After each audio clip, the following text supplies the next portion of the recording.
Hey friend, Alex here with Audio Edges, and Waves has just released their new plugin, Curves Equator. This is a resonance suppression plugin, and I just opened it up for the first time a few minutes ago. So we're going to look through it together. One plugin that might come into mind for you is SOOTHE2. Now, is this the SOOTHE2 killer? Let's jump in and find out. I just opened the manual, so we're going to look at it together, go over some of the features, and you'll get to see for yourself. So here's what the plugin looks like, Curves Equator, and we got all sorts of features here. These are the advanced controls which we can hide. Starting at the default preset, you basically see these different bands. So it's kind of like a multi-band looking sort of thing.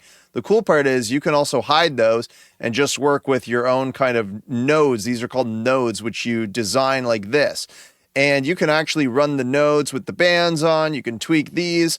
And there's even a learn function. So if you just want to do like a quick smooth over of the track, you can hit that learn function, and this will let you just kind of capture the audio as is, and the plugin will just gently decide which resonances to pull out. It'll basically smooth over the sound. So I've set the plugin completely clean, and let's have a listen to this vocal right here. Don't mind, but I'm falling into pieces now. So you'll notice a few things. You'll see the waveform of the audio. That's our input signal here, which you can control with gain. Don't mind, but I'm falling into pieces now. This line is the threshold, right? And we'll be able to control that with this. You basically drag this kind of area up and down. That dials in the threshold. And then up here, the blue, that's going to be what it's removing, which we can also listen to with our delta right here. So check this out. Don't mind, but I'm falling into pieces now. Don't mind, but I'm falling. So I'm actually going to try out this learn function and see how that goes. So I'm going to click learn. Don't mind, but I'm falling into pieces now. Don't mind, but I'm falling into pieces now. Don't mind. Nice. Now, since that bar is filled up all the way, we're going to hit apply. And we've got a successful learn. So that's great. Now we can dial in that threshold, which is the threshold of the vocal curve. Don't mind, but I'm falling into pieces now. Don't mind, but I'm falling into pieces. And you'll see we're pulling out those resonances of that vocal. Now, let me grab another part of this vocal so I don't drive you nuts with the same phrase over and over. And let's see what these here do. So we got a tilt. At a time, our love for what you burned out. Okay, so that's going to tilt the frequencies that we're able to pull out. Sensitivity. At a time, our love for what you burned out. So the sensitivity is basically going to cause a sharper or stronger reduction. In other words, like it's changing up kind of the knee of the compression that's going on. So that's cool. We got, what's this? The shape. I think I'm going to leave that at flat because if I turn that on, yeah, that's going to, okay, it basically introduces some different curves. So probably leave that at flat. Here we got our output. Again, we can turn on these bands if we want some multi-band action. Let's check out the advanced controls. All right, this is pretty cool. Here you can control attack and release. Generally with resonance suppression, I like to keep those pretty fast. And precision control, I believe that's going to be sharpness. So let's have a look at that. At a time, our love for what you burned out. Yeah, exactly. So we're getting like very detailed and how much narrowing in that's doing on the cue of those little resonances themselves. So that's precision control. At a time, our love. And you'll notice as I pull the threshold down, and again, we're using the learned curve. As I pull that down, you see that the blue, the delta, what it's taking out is being a bit more aggressive and digging deeper into the vocal. Now, there are a few other cool features left. So we're going to hit a full reset here and get our fresh curve back. Now, let's say I hear something I don't like and I want to pull it out of this vocal. So basically what we're going to do is instead of using the learn, we're just going to make our own node. This is called a node. And basically I can narrow in the cue a little bit by using my scroll wheel. I'll show you guys a few other commands in a minute. And I'm going to play it. Let me bring the threshold down a little. At a time, our love for what you burned out. At a time, our love for what you burned out. At a time. Okay, so do you see what's going on there? This is kind of the opposite of Soothe. It's a little bit more intuitive in that with Soothe, like when I push it up, I'm used to then pushing it up and then having the frequency pulled out underneath it visually. But in this plugin, you actually just pull the frequency down that you don't like, and it pulls it down more with the resonance suppression in the blue. So watch as I do that. I'm going to turn the sensitivity up a little.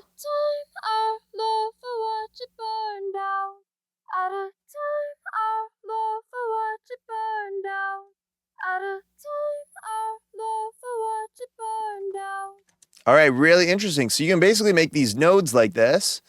And remember, I'm in delta mode here. So I was listening to what we were pulling out. I'm going to flip out a delta. At a time, our love for what you burned out. So I'm hearing kind of some whistling over here. So again, let's play it. There we go. And I remember, I'm not going to push it up because that's not actually doing anything. I'm going to pull it down, and then that will respond by pulling it down up here. And that was that whistling there that I didn't want, like that frequency. I'm going to hit delta. At a time, our love for what you burned out. It's pretty cool first impression.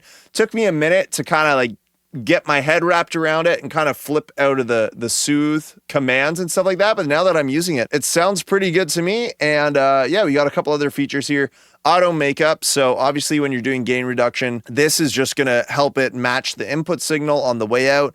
You also got a limiter here. You just don't want to clip on your way in and then have the limiter like smashing that. And then you're getting saturation in the plugin. Whereas your issue was just you didn't set your input gain correctly to begin with. There are a couple other things here. Let's say we're processing like a stereo channel. This vocal is just mono, so this isn't the case here. But we got a left and a right. So that'll split it and process the signal and do the resonance suppression separately on the left and right, or linked where they're just working together on the signal as a whole, or you can do mid-side. So that's cool. So there's some cool presets in here like resolve vocal issues or some mastering stuff if it's too bright. Here we got a mix knob so you can mix your wet and dry. And the last thing we'll check into here is the sidechain.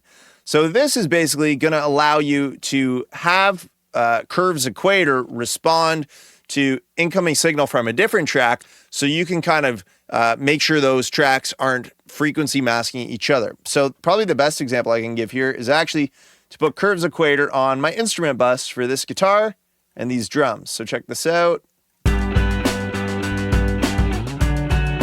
And I'm gonna default this one to full reset and just send a bus from my vocal, right? So we'll do it together. I'm just gonna grab a bus.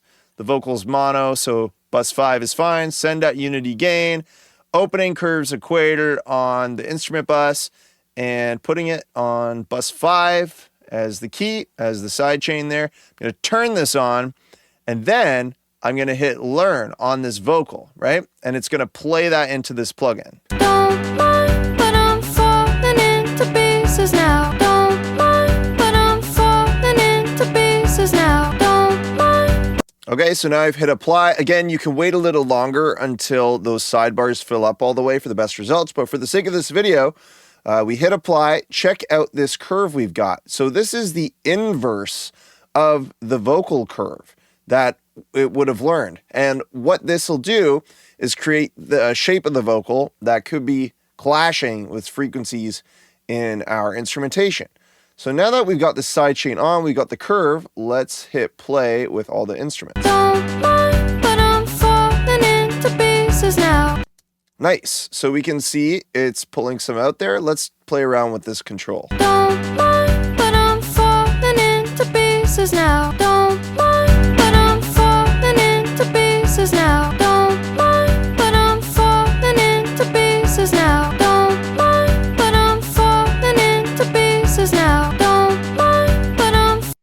So just a little bit of that sounds like it is making quite a bit of space for the vocal in the instrumentation. So I think that's a pretty powerful feature of this plugin. You don't need to use a lot, like you don't need to dig the entire vocal out of your instrumentation, but even just a little bit helps it sit better. So that's pretty cool, and I bet you could use this for all sorts of instruments. And now I'll show you just a few really quick hotkeys for this plugin. So double click to add a node. You can then drag it around with your mouse. If you want to have it drag slowly so you can get into the details, hold down Command. It won't drag so fast for you. Again, scroll wheel is your cue, wide or narrow. If you want to turn the node off, just double click it. So now it's off. Another thing you can do is when you have two nodes, you can create them. Then you can click one, hold Shift, and then you're able to move the two nodes together after you clicked Shift. If you want to delete a node, you just click that little trash icon there, and you're back to a fresh start. So this is a pretty cool plugin. Again, there was a little bit of learning curve to switch that shift in my head from using Soothe, but it does do the thing. It is able to do resonance suppression. It sounds pretty good from what I can see in this first attempt using it. I'm curious to know what you think as well. Is this the SOOTHE2 killer? What do you think? What's your first impression? It's out right now with an intro price of $39. I'll put a link in the description for any of you that want to check it out. And my understanding is that this is also in the ultimate subscription tier for Waves. It's always fun doing these kind of plugin videos. And if you enjoyed this video, I have something I think you'll enjoy even more, because mixing's fun, but it's even better when you have my home mixing cheat sheet. This is a free resource for you. It's a one-page document, and it's got all sorts of my go-to settings to get a great result right away when it comes to EQ, compression, even possible effects for all sorts of instruments, vocals, bass, drums, guitars, piano, you name it, it's on there, and it has starting points, so you can already dial in a better sound for your mix right off the bat. It's all on that cheat sheet. It's one page. It's free. The link will be in the description. Go download that now, friend. Other than that, don't forget to like the video, hit subscribe, leave me a comment, and I'll see you in the next one.